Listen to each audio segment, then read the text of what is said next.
My father Pete started the business 25 years ago, and it was set up to supply ingredients to the fledgling at that time craft brewing industry. It started with yeast, we incorporated some malt, we incorporated some hops, and before too long we had the only company doing a full ingredient offering to the craft brewing industry. Signature Malt originally was my brother Phil's concept. What we wanted to do was produce a product that had the highest possible level of consistency and reliability and quality for the craft brewing industry.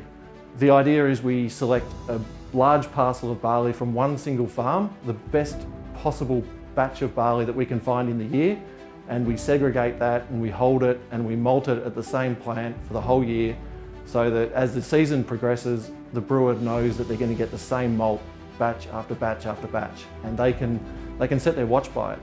The whole thing is a collaboration between Joe White and us to the highest degree. It all goes back to, people looking for that traceability. They want to know where it's grown, where it comes from. I mean, that's what it's all about. It's just that traceability, consistency, and at the end of the day, it produces a great product for them. We sort of nailed it down to 3 regions. One was in southwestern Victoria with some Westminster, and the other one was in New South Wales with a farmer up there growing Latrobe. At the end of the day, we chose the Bodan out of Tunglamar up in the Golden Valley, up in that region. It was just because it was by far the more consistent grain that we saw going through all our tests and all our micro malting, and all the data that we saw was the pick of the lot. This one, once again, it just hit the numbers, and I think another part of it was that the maltsters were really, really pleased to get it back in the malt house because they really did enjoy working with it. It kind of surprised us when we looked into what was important to craft brewers. It's not always extract, and it's not always friability or diastatic power. Quite often it's the grain size. Typically a craft brewer will be using a 2-roller mill, so the actual grain size is highly important to them, because if there's any inconsistency in that grain size, you'll have either an overcrush or you'll have barley falling through the gap in the mill and you'll lose that extract.